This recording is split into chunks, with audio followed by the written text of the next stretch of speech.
کسی معاملے کے حل کے لیے کہا، گزارش کی گئی، درخواست کی گئی کہ اللہ کے نبی کاش آپ عبداللہ ابن ابی جو منافقوں کا سردار تھا، منافق تھا، آپ اس کے پاس تشریف لے چلیں، صلح کروا دیں۔ آپ صلی اللہ علیہ وسلم نے ان کی درخواست کو قبول فرمایا اور ایک دراز گوش گدھے پر آپ سوار ہوئے اور آپ کے ہمراہ چند مسلمان بھی چلے۔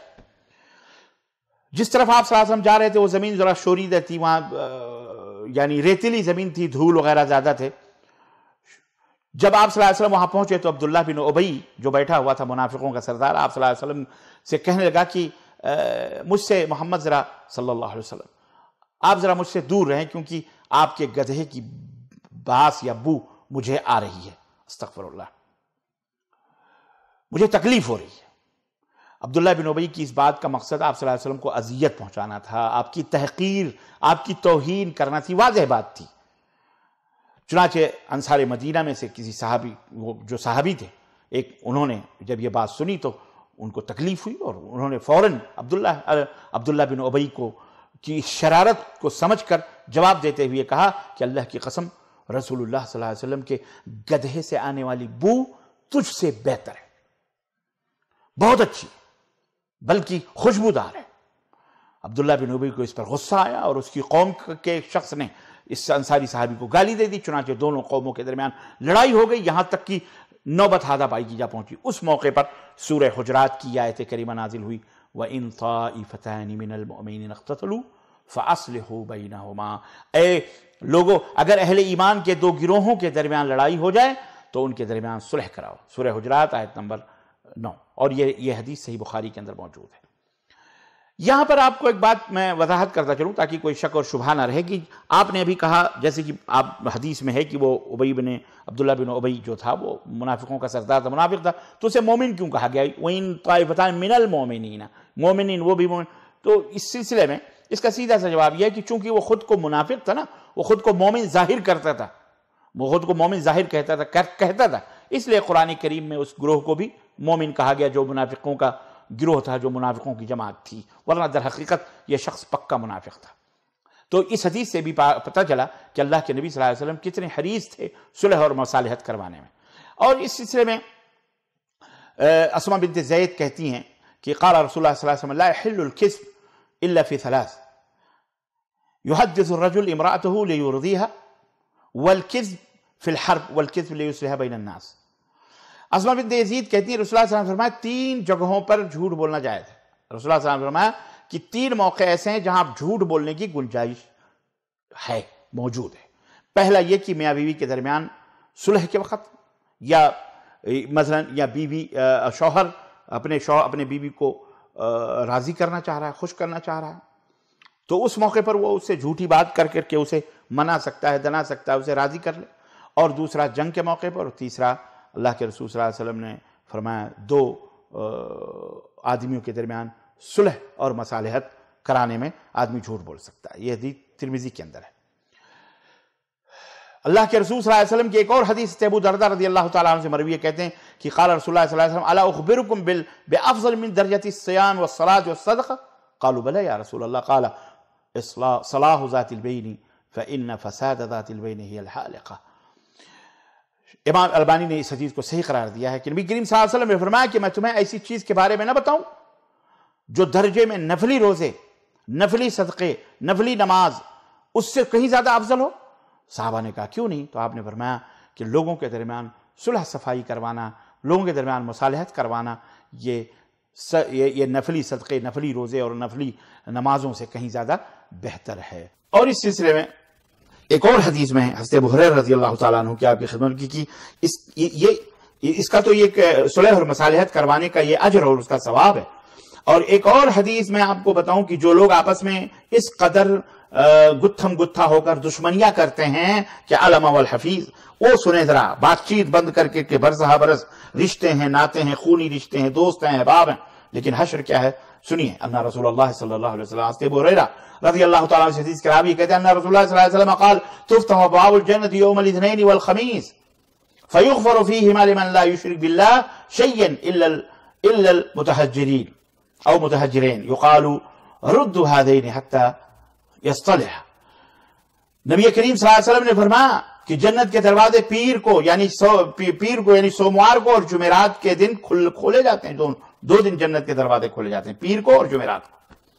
اور ان دونوں ان دنوں کے اندر ان لوگوں کی مغفرت ہوتی ہے جو شرک نہیں کرتے. سب کی مغفرت ہوتی ہے لیکن مشرک کی مغفرت نہیں ہوتی جو شرک باللہ کرتا ہے. اور اسی طرح سے جو باہمی عداوت اور دشمنی رکھتے ہیں، ایک دوسرے کو انہوں نے ترک کر دیا، بات چیت بند، ان کی بھی مغفرت نہیں ہوتی ہے. فرشتوں کو اللہ حکم دیتا ہے کہ انہیں مہلت دو حتیٰ کہ یہ دونوں آپس میں صلح کر لیں. اللہ اکبر. اس سے پتہ چلتا ہے کہ جو لوگ آپس میں دشمنی اور عداوت کی وجہ سے بات چیت بند کر دیتے ہیں، مال دولت یا کسی بھی وجہ سے، ان کا یہ حال بڑا خطرناک ہوتا ہے، ان کی بخشش نہیں ہوتی ہے. عزیزان گرامی، ان آیات اور ان حدیث سے صلح و مصالحت کرانے اور کروانے کی دونوں کی اہمیت اور فضیلت کا پتہ چلتا ہے.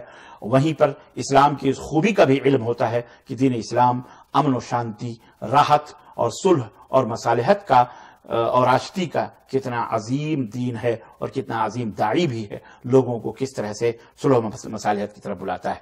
صلح و صفائی کی نوبت عام طور پر مختلف موقعوں پر پیش آتی ہے، خاص طور سے عزیز و اقارب، بھائی بہن اور اسی طرح سے رشتہ داروں، اور بالخصوص میاں اور بیوی اور شوہر کے درمیان جب اختلاف پیدا ہو جائے. کبھی دو گروہوں، دو جماعتوں اور قبیلوں اور دو خاندانوں کے درمیان بھی اس کی ضرورت پیش آتی ہے. اور الحمدللہ ثم الحمدللہ اسلام ہمیں ہر میدان میں اعلیٰ قسم کی رہنمائی کرتا ہوا نظر آتا ہے، اور ایک صالح اور نیک سماج، سوسائٹی اور معاشرے کے قیام کے لیے طرح طرح کے اصول اور ضابطے اسلام نے رکھے ہیں، بنائے ہیں، اور وہ اسے پیش کرتا ہے جن سے سماج امن و سلامتی، اخوت و محبت کی نورانی کرنوں سے منور و مجلہ ہو جائے. لیکن دیار کفر و شرک کی ظلمتوں اور ظالم و جابر اور فاسق و فاجر کی صحبتوں اور ان کے ماحول میں رہتے بستے ہماری سوچ اور ہماری فکر بھی انہی کی طرح سے زنگالود ہو چکی ہے، بلکہ کہیں ہم ان سے بھی ظالم و جابر لوگوں سے بھی بدتر ہو چکے ہیں. آج مسلمانوں کا حال یہ ہے کہ جب انہیں قرآن و سنت کی طرف صلح و مصالحت کے لیے بلایا جاتا ہے تو وہ منہ پھیر کر کے دور بھاگتے ہیں، کفر و طاغوت سے فیصلہ لینے کی طرف بھاگتے ہیں، کفریہ عدالتیں، کفریہ لوگوں کے فیصلوں کے اوپر دوڑتے ہیں انہیں لینے کے لیے. وہ خود کو مسلمان بھی کہلاتے ہیں، خود کو مومن بھی کہتے ہیں، نماز بھی پڑھتے ہیں، اللہ اس کے رسول کے فیصلے پر راضی ہونے کا دعویٰ بھی کرتے ہیں، لیکن جب معاملہ آتا ہے تو وہ اللہ اس کے رسول کے فیصلوں پر راضی نہیں ہوتے، بلکہ اپنے مسئلے کفر یا طاغوت سے اور کافروں سے حل کراتے ہیں. استغفر اللہ. اور قرآن کریم نے اس کی وضاحت فرمائی ہے، سورہ نساء نمبر 60 سے لے کر 65 پڑھتے چلے جائیے، جس میں اللہ نے فرمایا کہ یہ اللہ اور اس کے رسول کی طرف بلائے جاتے ہیں، لیکن ان کے دلوں میں بغض ہے، ان کے دلوں میں کفر ہے، ان کے دلوں میں عداوت ایسی بیٹھی ہوئی ہے کہ یہ اللہ رسول کی باتوں کی بھی پرواہ نہیں کرتے. بہرحال کفری عدالتوں میں فیصلہ لینے کے لیے کیا کیا پاپڑ بیلنے پڑتے ہیں، کتنے جھوٹ، کتنے فریب، کتنا طویل انتظار کرنا پڑتا ہے، اور اپنے حق میں فیصلہ لینے کے لیے کتنے حق ہیں، آپ حق پر ہیں، آپ کے اوپر جھوٹا الزام لگا ہے سب کچھ، لیکن اس کو حق اپنے حقوق کو لینے کے لیے کتنے حرام اقوال اور اعمال اور باتیں اور کا سہارا لینا پڑتا ہے. اللہ ماول حفیظ. اللہ ہمیں آپ کو عدالتوں کی سیڑھیوں سے چڑھنے سے اللہ ہم سب کو بچائے. جھوٹ، فریب، دغا، رشوت، غیبت، چغلی اور اسی طرح جھوٹی تہمت، بہتان ترازی، جھوٹے ایفیڈیوٹس، جھوٹی قسمیں، جھوٹی گواہیاں، ان سب کا سہارا لینا پڑتا ہے. اور یہ بات کسی کے اوپر مخفی اور پوشیدہ نہیں ہے، سب جانتے ہیں اس حقیقت کو. عزیزان گرامی، دونوں فریق مسلم ہیں، دونوں کلمہ شہادت پڑھتے ہیں، دونوں، بلکہ میں اور آگے بڑھوں، ہو سکتا ہے مسلم کے اندر آپ کہا بھئی وہ مسلمان ایسا ہے، وہ نمازی نہیں. میں 5 وقتہ نمازیوں کی بات کروں، باجماعت نماز پڑھ، جی جناب، اور یہی نہیں بلکہ ہم جماعت ہم فکر ہیں، فریقین ہم جماعت ہم فکر ہیں، متبع سنت ہیں، موحد ہیں، اپنے آپ کو دعویٰ کرتے ہیں ہم قرآن و سنت کے ماننے والے ہیں، لیکن ایک دوسرے کے خلاف جھوٹے مقدمے دائر کرتے ہیں، کورٹوں میں، کچہریوں میں اس طرح لڑتے ہیں جیسے ایک دوسرے کا خون پی جائیں گے. اف میرے اللہ، یہ کیا ہو رہا ہے، یہ کیا ہو رہا ہے، یہ کیا ہو رہا ہے؟ تم اللہ کو دغا دے سکتے ہو، دھوکہ دے سکتے ہو؟ کہاں جا رہے ہیں مسلمان؟ کوئی رحم نہیں ایک دوسرے پر، کوئی عفو نہیں، کوئی درگزر نہیں، کوئی معافی طلبی نہیں، استغفر اللہ. بلکہ ہر ایک کی کوشش یہ ہوتی ہے کہ عدالت اس کے حق میں قتل سے کم سزا مقرر نہ کرے. یعنی اپنے مخالف کے حق میں اس کو قتل سے کم زیادہ مقرر نہ کرے. یہ حق و حقوق کی بات ہو، زمین و جائیداد کا قضیہ ہو، تو ہر ایک کی کوشش ہوتی ہے کہ فریق مخالف کا جو بھی جج ہے سب کچھ اس کے ہی حق میں لکھ دے اور وہ بری ہو جائے. اعوذ باللہ، استغفر اللہ. مسلمانوں، یہ تم مسلمان ہو، اپنے بھائیوں کو پھنساتے ہو. شرم کرو، ڈوب مرو. اللہ کی لعنت نہیں آئے گی اور اللہ کا عذاب نہیں آئے گا تمہارے اوپر، اور اللہ تبارک و تعالیٰ تمہیں ذلیل نہیں کرے گا اور غیروں سے تمہیں لتیائے گا نہیں، جتیائے گا نہیں. تو پھر تم کیا کرو گے؟ یہی تمہارا حشر ہونا ہے. مجھے بتائیں، کیا ایسا نہیں ہے کہ فریقین میں بہرحال ایک حق پر ہوتا ہے اور دوسرا ناحق پر ہے نا؟ جو دو جماعتیں یا دو گروہ یا دو آدمی جو آپس میں لڑتے ہیں اور آپس میں اختلاف کرتے ہیں یا کورٹ میں جاتے ہیں، ہمیں بتائیں آپ، کیا ایسا نہیں ہے کہ ایک حق پر ہوتا ہے دوسرا ناحق پر ہوتا ہے؟ اور یقیناً ایسا ہی ہے. تو پھر وہ مسلمان جو ناحق پر ہے، کیا اسے اللہ سے ڈر نہیں لگتا؟ کب تک وہ جیے گا؟ کب تک وہ مال کھائے گا؟ کیا اسے اللہ تعالیٰ کو منہ نہیں دکھانا؟